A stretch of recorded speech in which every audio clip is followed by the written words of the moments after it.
From the Sky News Centre, this is Paul Murray Live. I think the jacket's always at least 8 out of 10. The bloke inside them, let's get closer to 4s. Thank you, my love.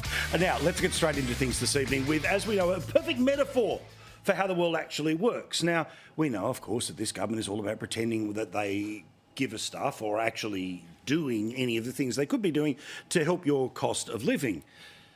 And often, when they come up with something, they turn around and tell us it's the greatest thing since sliced bread, like the decision, of course, to remove $1,500 from 10 million workers. That was last year's budget. And remember, that was to fight inflation. The government needed $1,500 of your money to guarantee that we would be OK with inflation. And today, they're all up and down, of course, as the press gallery declares them the winner in the tax fight debate. Every Australian, 84% of them will get a higher tax cut under us. From this Prime Minister, Middle Australia gets a bigger tax cut. Under this government, with our tax plan, regional Australians will keep more of what they earn. But to me, there's no better metaphor for how this government is asleep at the wheel on the issue that actually matters than a minister in their own government. Used to be a guest on this program, but now I'm too big for that. Matt Keogh is his name. He is an MP from Perth, but you may well notice that while the sales pitch was on, the Daily Mail claims that, well, they spotted him sleeping, having the quick little naps, assuming that he wouldn't be on television or trying to desperately keep himself awake.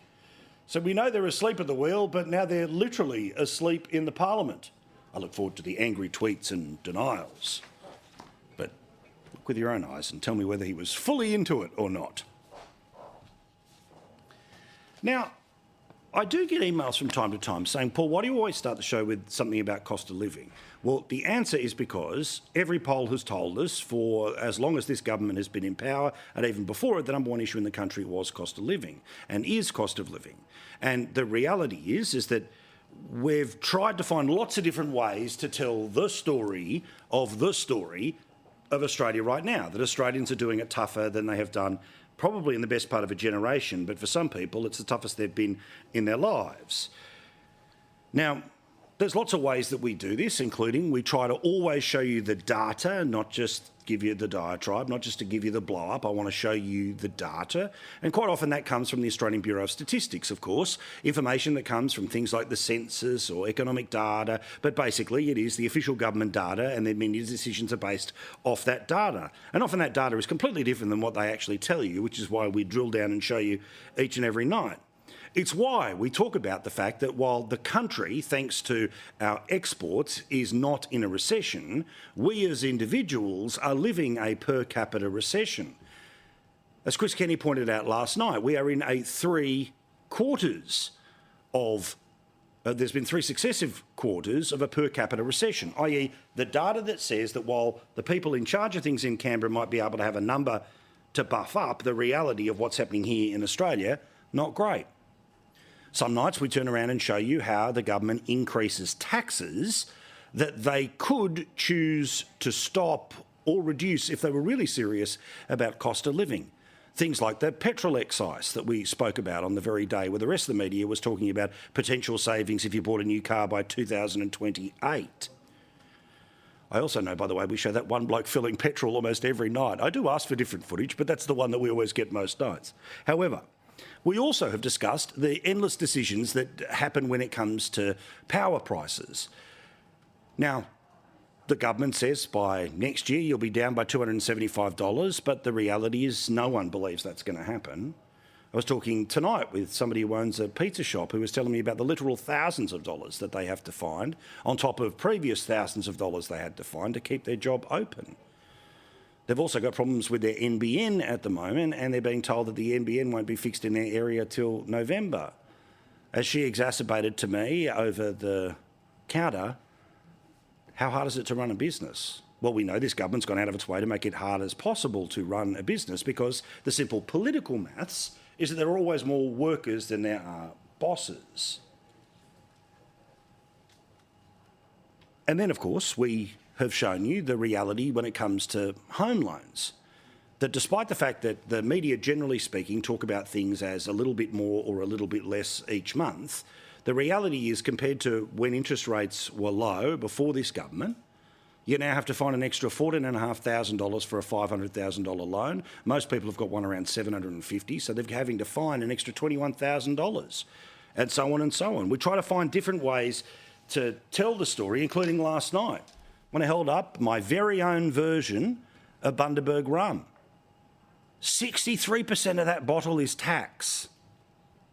So if the government is truly focused on doing something, the whole point is that I've tried to build a case night after night, week after week, and month after month about all of the different options that they have. But because government is as big as it has ever been, with its fingers in as many things as possible, because remember the modern example of how the Labor Party in places like Victoria and in Queensland have been able to get multiple terms in government beyond their competence is because they want to create a scenario where the majority of Australians are dependent on the government of the day. They want the Labor Party to be indistinguishable from the concept of government of the day. They just want them to be the government. It's why in Queensland they put Queensland government on every possible thing that they fund. And because that government has been Labor for 27 of the past 30 years, people start to put two and two together that there's only one party of government. In Victoria, despite the fact that 33 people died because of the triple O system that fell apart under Daniel Andrews' watch, well, no, the Liberals are evil, they're backwards. So the party of government that's failing to govern is still rewarded because we're able to distract an electorate from the reality of their lives. Now, the Liberal Party in Victoria, not fantastic, but the idea that this one party has been the best part of 30 years of government in Victoria or 30 years of government in Queensland, bar one-term government in each of those states, gives you an idea about how the plan works, which is you want as many public servants as possible, therefore directly want to keep the same government that will always promise more public servants. They want governments that will spend big on projects, which means private business's biggest client is government. Or, as we've shown you before, the welfare budget in this country has expanded now to 36% of the entire federal budget. It's almost double anything else that the Australian government does. So, therefore, they want a scenario where most of the population is dependent on the government for the handout.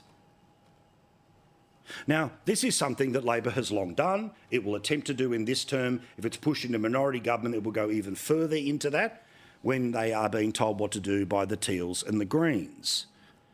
But every now and then, we get some support from the rest of the media that the story I've been telling you, the story that you are living, is actually what's going on. Not the golden spin that comes out of the people who are paid to talk about politics 24/7 and just find it boring to talk about this subject. Instead, it's far more interesting to talk about who won Question Time today than whether what was being talked about in Question Time today means anything to the Australian public. It's a game that has been played for a long period of time, and the more media there is to talk about narrative, the less media there is to actually talk about news. So again, we return to the Australian Bureau of Statistics, who put out a report today that could not be ignored. And even the Sydney Morning Herald turned around and noticed this today, that if you are paying off a mortgage, guess what? You are losing the cost of living war. It was even noticed by a bloke called David Taylor, who tweeted on a personal account, but he works in the economics parts of the ABC. He says, time for some facts. Employee households, working Australians, recorded the largest annual rise in costs, up 6.9% in the year to December 2023 quarter. This is different from the CPI because it measures the interest rate hike budgets, not property prices. And it's not hard to see why. Mortgage interest charges rose 40% annually, plus record increases in insurance costs, which is why I mentioned last night that when the Reserve Bank is talking about the rosiest picture they can possibly put on interest rates, you will still be paying 75% of those numbers that we showed you before when things maybe get slightly better, but they're still bad in 2026. You see, all governments, Liberal and Labor, and inevitably Greens, God help us, They want you to vote against your interests. They want you to constantly support policies that make your life harder, but because they win the politics of the day, they get to keep their power. That's why I have been sceptical of whether an Australian public that I know is pretty damn hard to be fooled, that an Australian public would believe that this government is serious about cost of living when they are putting plenty of taxes up that chew up the taxes that are about to be cut. Remember, for the lowest income workers, it's only going to be about $15 a week that they'll be able to keep of their own money. In many ways, it's a gulf between the numbers that they spin out of Canberra about the economy and the per capita recession, the one where we've been going backwards month after month after month after month after month. But if you believe the politicians and the political class today, the Prime Minister's got a pep in his step and everything's been solved. And yes, the polls have largely passed on that there's no issues when it comes to the tax cuts in terms of whether it's the right thing to do or not. But none of the polls have asked, is it okay to lie? None of the polls have asked, will this change your financial circumstances? Because much of the conversation that's about politics, and I see this as an observer as well as a participant in, is just about the arm wrestle between Team Red and Team Blue, not about how it affects you. It's only if there are bad numbers that come back from you, well, that it reflects on Team Red or Team Blue, and vice versa when it comes to good numbers. Which is why I always try to show you the data, not just the headline. I try to give you the detail, not the diatribe, worth saying twice as we talk about this now. And a lot of people come up to me on the street and they say they appreciate that we give you the data each and every night because you've got a busy life. I understand that you're not there sitting, perching forward, listening and waiting and watching for the latest report to tell us what we already know. So I appreciate your loyalty in coming here to get the data as well as the opinion. We'll have the debate a little bit later. It's about data and debate on this show. Which is why, again, let's go back to this ABS report that came out today, that the Sydney Morning Herald made it clear about workers who were paying off mortgages, and the bloke from the ABC did too. I'm sure he'll be very happy that I pointed out his work. Well, as you can see on this one here, in the selected cost of living indexes that were put out today, the bottom detail that we've circled for you here is the Consumer Price Index, which is just 4%. However, the annual increases in your costs are 6.9%. So see the gulf between the top blue that we've circled in red and the bottom blue that we've circled in red. Well, that's you having to make up the cost of even greater than the spin that comes out of Canberra. Another example about how monies keep going up, and there are taxes associated with all of these things, but it's about insurance. This data here shows us that we are paying more for insurance that, according to this data, well, this data goes back to 2003. And you can see currently for everything from home, boat, car insurance, all of it way up and way up year after year after year. But certainly in the past year, and certainly since the Albanese government took over, you've seen the spike basically go through the roof. About how much more you're paying in insurance. If you're an employee, it's up to 30.5% more on insurance and financial services this year than it was last year. That's way above the rosy best inflation picture in 2 years, right? For pensioners, it's 22%. For age pensioners, it's 18%. And even for self-funded retirees, you would imagine all the discounts kick in, but even then, you're still up 18.1% if you're still insuring your home, your contents, your boat, your car. And in places like regional Australia, where we know that youth crime is particularly out of control, you've got to keep your insurance up. Yet the cost of it keeps going up and up and up and up and up, but your wages don't go up because you don't have wages. You made bets to become a self-funded retiree, or you needed to move on to the pension, and your money remains exactly where it was. Yet the cost of where that money goes, well, it gets sucked up by the day. Which is why I constantly talk about how there is a gulf between what we watch in Canberra each and every day and what you live wherever you happen to be around the country right now.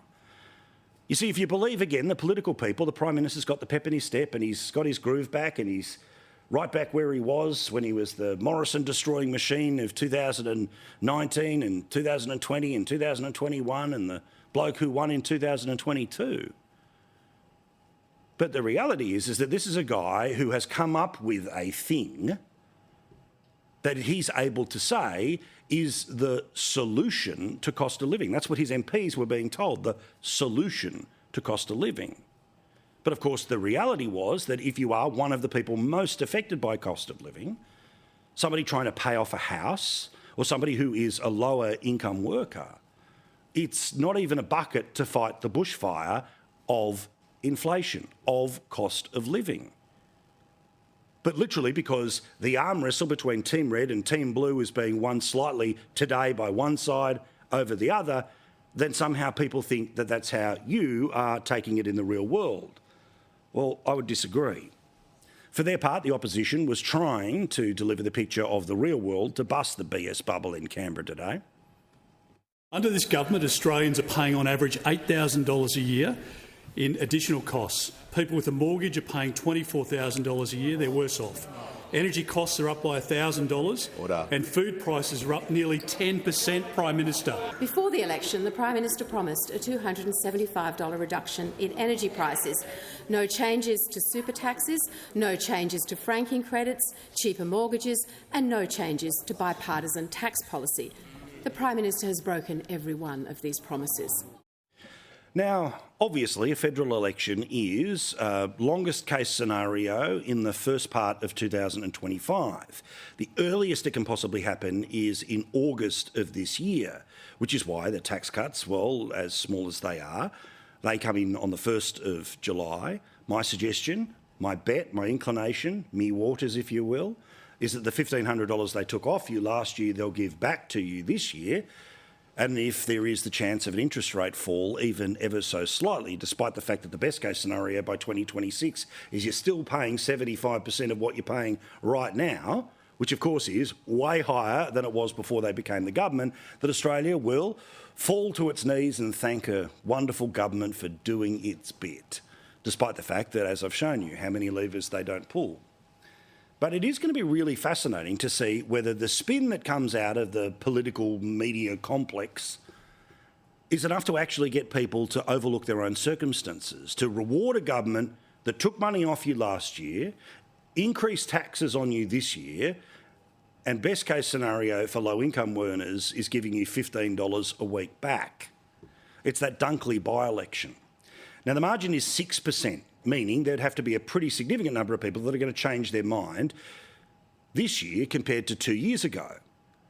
But what's fascinating here is that, as I've pointed out, to people who are paying off a mortgage, they are having real problems at the moment when it comes to cost of living. Well, of the 59,000 houses or units or townhouses that are in the Dunkley electorate, I can tell you that 41% are in the exact red zone that we've been talking about tonight. Working people paying off a mortgage. Now, this is 6.6% higher than the national average, meaning the people whose interest rates have gone all the way up under this government, and even if the RBA is right, come slightly back to 75% of where they are now, who are paying more for petrol, more for booze, and all of the other excises that the government puts in place, whether they will reward the Prime Minister for giving them back just a small amount per week. And also what's worth noting here is that the mean income in Dunkley is $42,588. That means the potential tax cut for that person is just $14 a week.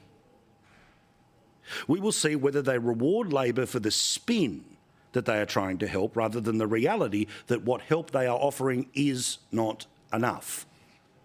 And all of the levers that they have to pull, they are not pulling. Instead, they are just involved in the arm wrestle to amuse the people in the media sitting up and watching Question Time.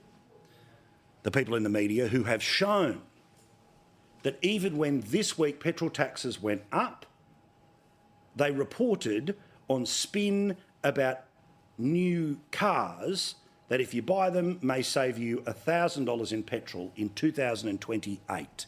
Literally a story 4 years down the road for this many people versus a tax increase on every single driver. That's because, of course, they're interested, they're invested in the resuscitation of the Prime Minister because they either ideologically prefer this government or for access reasons they prefer their proximity to power that comes out of this government, which is why they cover the narrative, not the news. They do the headline and the spin, not the data, because the data is relentless.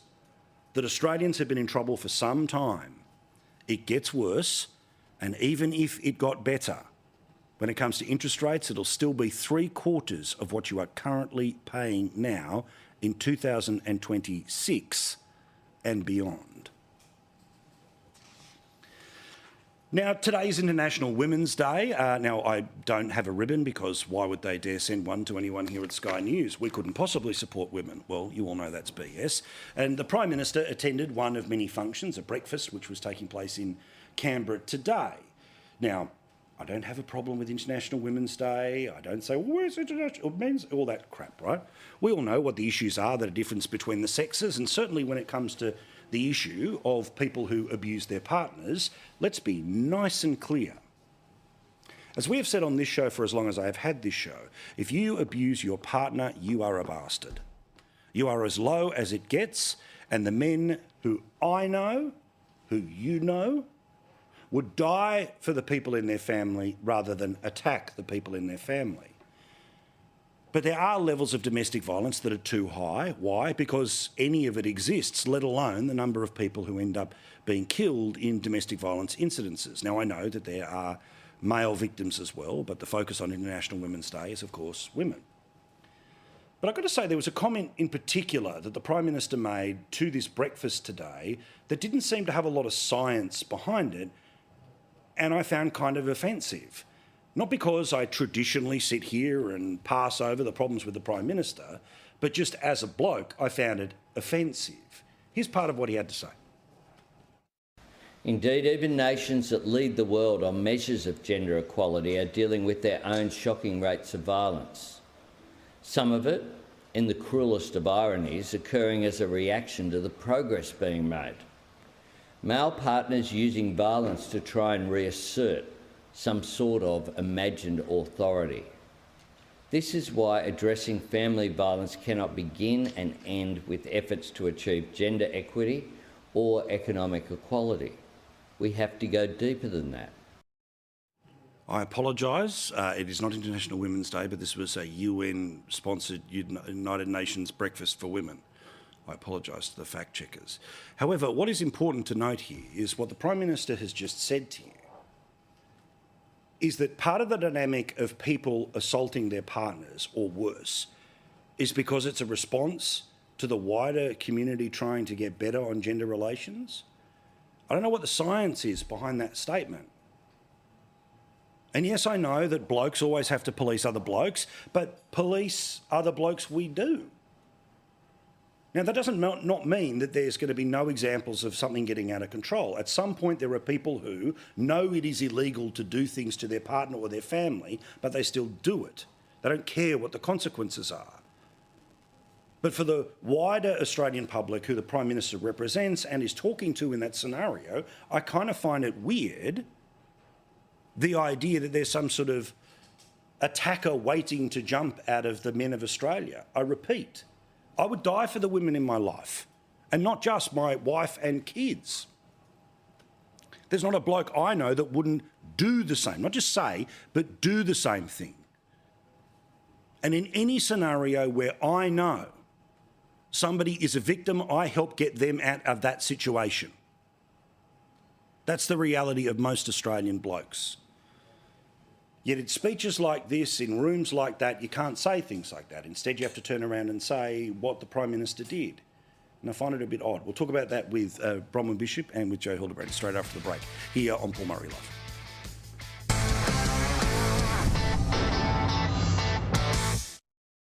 How good's Wednesday night? Because two of our favourites are here and she's got all the information ready to pounce at any moment's time. The wonderful Bronwyn Bishop. We love you here. And, of course, Joe Hildebrand, we love you too. I got nothing. But he's just going to see if he can ad-lib his way around whatever data you're about to present. But before we get into anything else, right, now, again, this is an area where there's no Goldilocks position, and if you end up criticising some of the language that's used in and around events like what the Prime Minister did about domestic violence, and somehow you're ignoring domestic violence, don't care about all of that, right?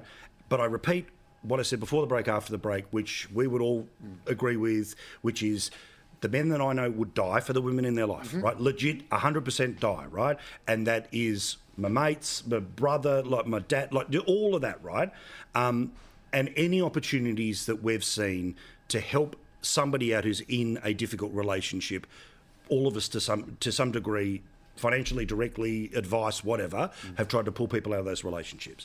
But the Prime Minister in his speech today, and I won't replay the grab because I assume you were watching it moments ago, he turns around and suggested that some of what is happening is a response to the broader factors around gender roles, gender power and all the rest of it. And I've got to say, Joe, that I kind of found that offensive because while every death or incident of it is an absolute disgrace, the idea that the Australian public still needs to be educated on the issue when the extreme majority get it and would die for the people rather than the other way around. That kind of pees me off. I grant you that was clumsily expressed, but the good news is that it is actually the opposite of what he was saying, because the real key point, and I actually played what he said. I know that was what he said when he was talking about this is not because we're not doing enough. He said that there's all other, in some of the countries where the most progress has been made,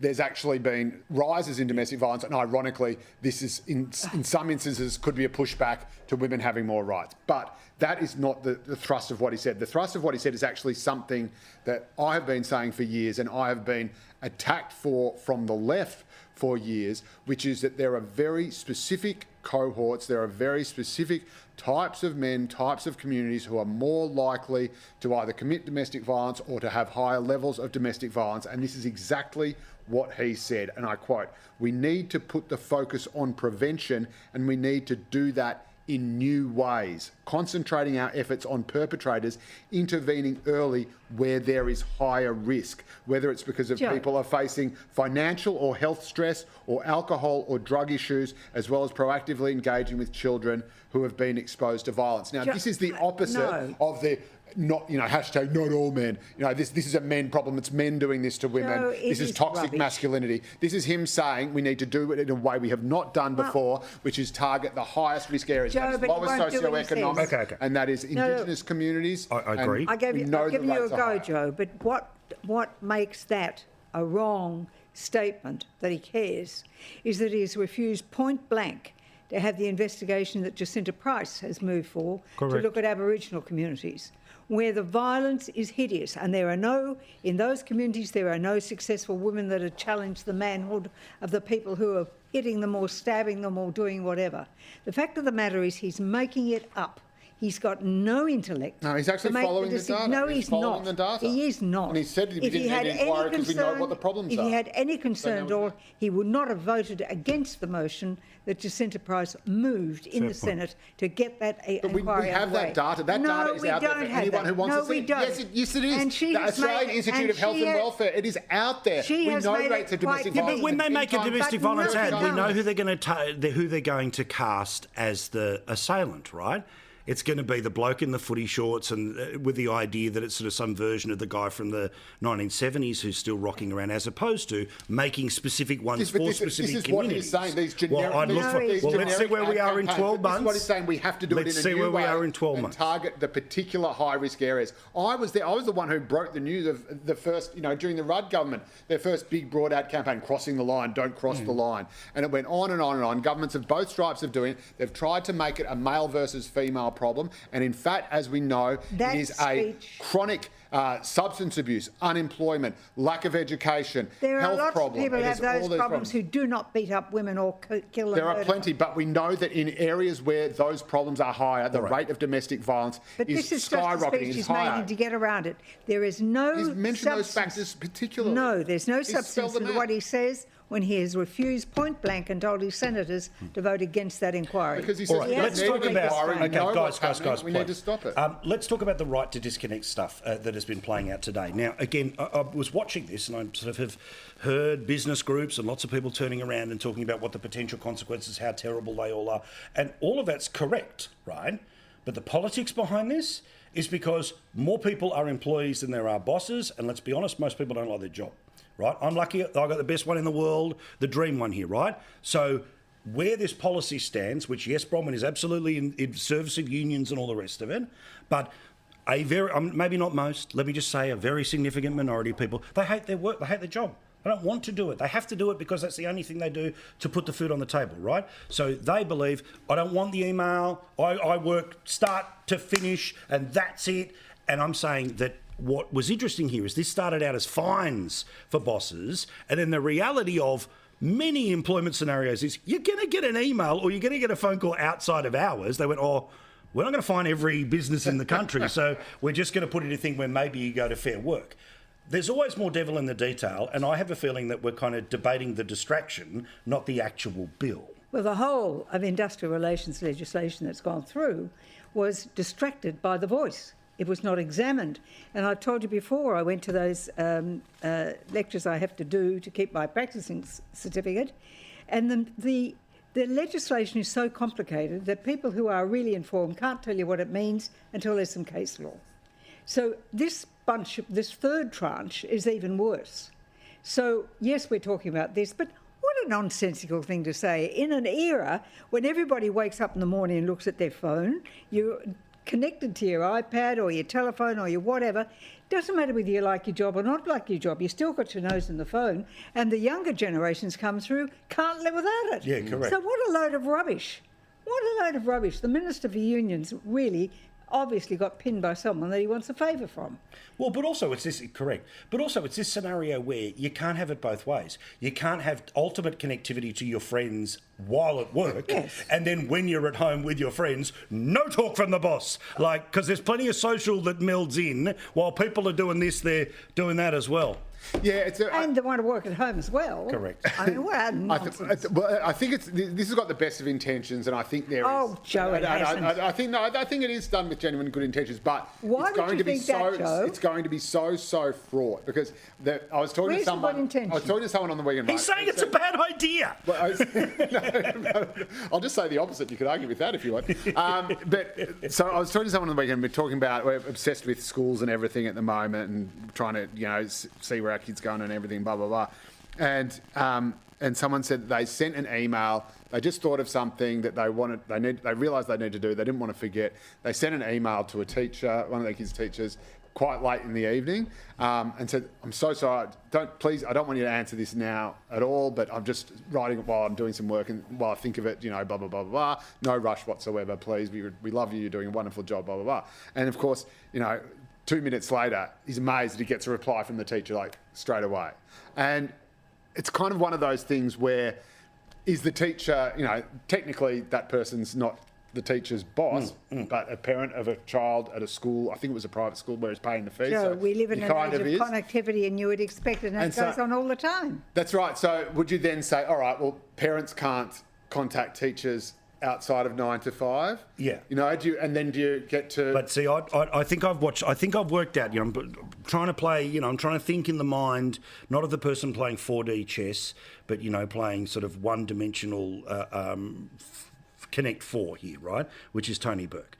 Now, I think that there's a chance, there's just a little chance, and the giveaway was the line from the Prime Minister today, that unless you're paid to work 24/7, you shouldn't be contactable 24/7, right? Which just got me thinking, what are the chances the union movement's going to turn around and ask for a special allowance to be contactable? Now, otherwise, this would be an outright pay rise. But just like there's a difference between a levy, which means 63% of that bottle of Bundy is tax, and a tax that means 63% of that bottle of Bundy is tax. I reckon, mark my words, next 12 months it'll be a cost of connectivity and you'll have to pay X dollars an hour above to be able to send them an email. But this already exists. Anyone who works for a minister, works for a member of parliament, there's, particularly for ministers, there's a built-in into their contract that they can be contracted 24 hours a day and they get a loading. But I think, Paul's saying, like, all workers will now suddenly, the unions will then say, right, if you want to be able to contact any of your employees. I'm saying the kid who works for Woolies will end up getting with a little email. But you know what the demand's going to be today? I think Oz had the shiny can allowance. Yep. The glare off the new cans. I can't take it. Just mark my words. And you saw today, and again, they're very clever. They're very good at what they do. They know that most people in the media will cover narrative, not news. Today, did you hear the report that was done by the unions about how exploitative companies were and ripping everyone off while it's all mixed in with the overall cost of living debate? So just watch where this goes. The distraction today is about contactability.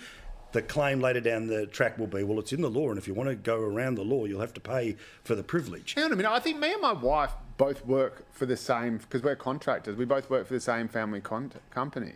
Oh. If I email her... You're in breach. You're making our point, mate. No, but wait. What about if you're in bed together and you speak to each other? My God. I could stop her from contacting me ever again. Just try it, pal. This is amazing. Just try it, pal. It'll be worse than the Fair Work Commission coming after you. Now, there is... Again, the reckless renewable stuff, yesterday ignored by most of the media. Why? Because it pushes against the narrative of just this stuff appears and it's cheaper. Forget the fact that, some of the solar panels are made by slave labour in China. Forget that, the 20,000 of them that need to be put in a day. It makes you feel better as a teal, right? It makes you feel better while you're, on a penny farthing riding into the ABC or the Guardian office. I understand, right? Because they're on a high horse and even higher, and that's taller than a penny farthing. But we have this scenario where a farmer has turned around and has told us that the compensation which is being offered for people when power lines go through your property, right? $200,000 per kilometre. He's got 10 kilometres. That would turn out to be about $2 million in compensation, right? Pretty good, just quietly. He's sitting pretty. Well, except, guess what? You get taxed for it now, mate. And so governments will take back the compensation they give you via tax, so but you still have $1.05 million. But you still end up in a scenario where you've got power lines you didn't want over your joint for the rest of your life, Bronwyn. This is a perpetual problem with capital gains tax, because if there's an incident, an act which triggers a capital gains tax event as deemed by the tax office, it can be all sorts of compensations where they claim back your top marginal rate, the tax on that compensation paid. So it depends on how it's paid and how it's constructed and whether they've got any private rulings from the tax office itself. But of course, none of that has been gone into. They're just holers bolers. These are foreign-owned companies. They're not Australian, who are ripping money out of this country, ripping out of people's livelihoods and quality of life. They don't give a damn, and they're paid a subsidy. And the figure that I heard today is that for each turbine that's put up, they get a subsidy of $600,000 to $900,000 each per year. And each one of those has to be oiled. And if something goes wrong with them, the farmer is responsible for doing something about it. The ties that and the tail that is attended to this sort of stuff. Well, big fire today in South Australia about it. It's wicked. We are destroying this nation, absolutely destroying it, and it's got to stop. And again, these people at the end of the day don't care if people starve to death because they think there are too many people on the planet. Joe? And that's the end product. Well, Joe, I mean... That was a quite a leap, but yes. But Joe, it's this scenario where, again, governments should come up with scenarios to be able to put this in the tax-free area. But again, it's part of that overall mix where, until they start putting wind farms on both sides of the Sydney Heads, that I'll know the Teals have got skin in the game. Other than that, the assumption is the bush can just that's right. Look, I think there is a genuine problem where you have the people calling for the most action on climate change. The biggest targets are the ones who pay the smallest price. And I think usually make a quid out of it. And often make a quid out of it because they're often in all the or at least they're donors startup industries. But I've got to say, $200,000 for a kilometre of power, like that seems like a pretty good deal to me. And I think, but it ain't your backyard. It's the fields you tend. Yeah, but you can tend underneath them. But no, you can't. In some of them, the lines are literally too low that you can't even use your own machines around places like Ballarat. There was that one case. But what I understood it to be was that it wasn't in capital gains tax. It was whether or not this would be accessible as income tax, which would put you in the 45% category, which is why they're... But Joe, that's what capital gains tax is. Capital gains tax, when you make that capital gain, is treated as income for that financial year. Oh, right, sorry. So you are paying income tax at your top margin rate. Anyway, again, so it's just 1.1 million. I have to go. Megyn Kelly standing by. Lovely to see you both. I love when we get in a groove, but Megyn Kelly standing by. We'll get to her next here on Paul Murray Live. Favourite time of the week, the wonderful Megyn Kelly joins us from the United States, and it's been a big week in the Megyn Kelly, Paul Murray world because I was on your show this week. It was a wonderful thrill, so thank you for letting little old me into the big world of Megyn Kelly. You're a big star. Oh, you're a huge star. Everybody here in the United States loves you. It's already a match made in heaven.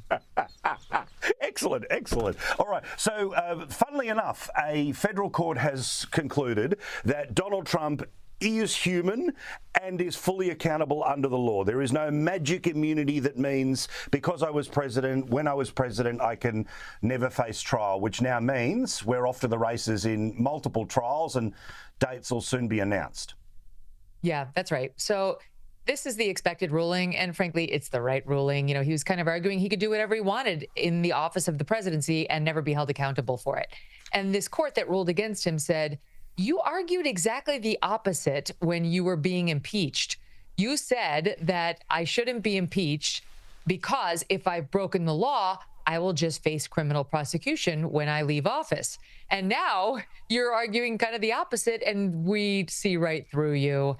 This cannot be the law. And even if it leads to more, quote, vexatious litigation, baseless litigation filed just to harass somebody criminally, so be it. We don't think that's going to be a massive problem in the United States of America, but you don't have immunity for any and all crimes you allegedly committed while president. So that means he now needs to appeal that, which is what he's going to do, to ask the full circuit of the appellate court. That's your next move. He has a three-judge panel ruling unanimously against him. Now he asks the whole circuit in the D.C. Court of Appeals, will you hear it? They're going to say no, probably. And then he can go up to the U.S. Supreme Court saying, will you guys hear it? And it's not a lock that the U.S. Supreme Court's going to hear it. And if they do hear it, I think the odds are very, very stacked against him. All of it works to his benefit to the extent it delays this trial. This is a federal trial. If he becomes president, he can pull the DOJ right off of this trial, and he's saved. So that's his game plan, is like delay. It was supposed to start March 6th. It won't now. So all these appeals could help him, but will it help him to get the trial past November? I'm not sure. I don't know. Let's also talk here about, I noticed that, other people in the media are going nuts because Tucker Carlson is interviewing Putin. And I was thinking, who's somebody else who's interviewed Putin? Oh, that's right, my mate Megyn. But what I also find quite bizarre here is that I'm a little bit of like the old school rules about, remember the Time Person of the Year? It wasn't about whether they were a good guy or a bad guy. It was whether they were, impactful, right? So therefore, whether they're good guys or bad guys, you still want to sit down and talk to them. What happens in the interview? Okay, we'll all wait and watch and make our own decision. But the freak out at somebody even going to Moscow to interview him, I find quite odd, Megyn. So sick of this nonsense. I mean, back in my day, we were allowed to interview the bad guys. It wasn't a shock to see a journalist across from a bad guy. I watched Mike Wallace in what was called Murderer's Row on 60 Minutes because they were all so tough. Interviewed the Ayatollah of Iran. I watched him interview the head of the KKK wearing a white hood. The guy was in the hood in the interview. Diane Sawyer, another person I greatly admire, interviewed Jeffrey Dahmer, who murdered people and then ate them. That was not a bridge too far for Americans to see as an interview. Charles Manson, one of the most notorious murderers in American history. She sat down across from him. I don't know when the new rule got handed down that we only get to interview the good guys. It's very wacky. I went through this myself when I interviewed Alex Jones. Yes, now Tucker's going to go through it with Putin. Look, I haven't seen the interview. I support his right and duty as a journalist to do it.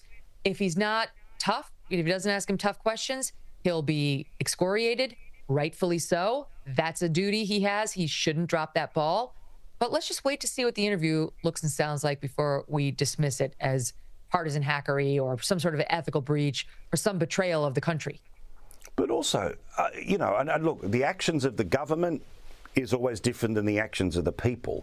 But the idea that even going there is some sort of, act of helping the enemy. I spent some time in a YouTube deep dive the other day where I was having a look at some old Billy Joel stuff. And remember when the culture sort of in the late 80s, early 90s was, American invited to Moscow and shaking the hands of normal people and they're just like us. That seemed to be where we were. Instead, now it's, the entire country and its citizenry are all kooky and crazy and evil and weird. And again, I'm not letting the bloke off the hook. You went tough on him and obviously he is the aggressor when it comes to Ukraine, no question. But this sort of total othering of everyone in the joint. America's sweetheart, Goldie Hawn, she went over there with Kurt Russell and had an audience at the Kremlin. I mean, it used to be just as you say. And by the way, now having been to Moscow and to St. Petersburg and to Kaliningrad, personally, I can tell you the Russian people are absolutely lovely and they love America and they love Americans. They would love to come over here and visit. They love when we go over there. They love to show off their cities. They're so grateful when we show any interest in them. These are not some rabid America haters. It's not North Korea. It's Russia. Actually feels very European in places like St.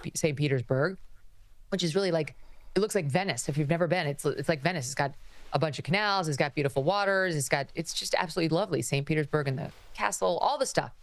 So my point is you can hate the government, not hate the people. And that's the way through this because our kids are going to have to live with Russia in this world. And there's no point in starting and continuing another Cold War. That's not to say that they shouldn't be held to account, the government, for what they've done. And yes, they support Vladimir Putin. They love a strong man. That's how Russians are. And Mother Russia's really been, she's taken it on the chin these past several decades. And they see a man who's standing up for Russia. And it's not uniform, but as a whole, they like him. Now, on the Tucker front, part of the reason they're skeptical of Tucker is he has not been hard on Russia in his coverage of this conflict.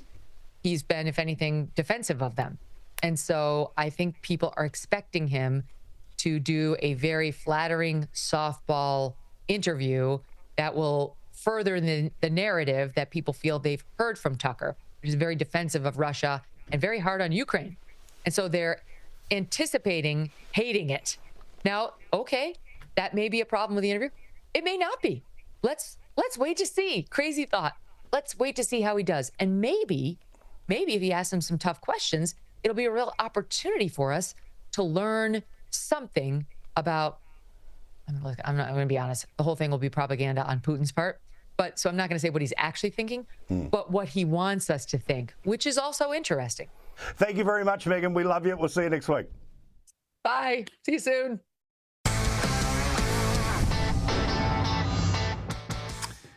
Just before we go, Danny Abdullah is a man that we have got to know on the show very well. He's the father of children who were killed by a driver, unbelievably 4 years ago, in the suburb of Oatlands in Sydney. He fought for a memorial to be built. I'm pleased to say that has finally been built, and here's part of what they said at its dedication. It was only through God's grace and mercy He taught us the gift of forgiveness. Yes, it is a gift. You give yourself and your family. When God called the kids to heaven, He called them from Bettington Road. This was the gateway to heaven. And it was from this place that With God's grace, the message of forgiveness spreads. They're amazing. Their message of forgiveness is one that means they should be the Australian of the Year every year. I'm sorry that they have to have that memorial, but geez, I'm glad it's finally there. Here's the late debate.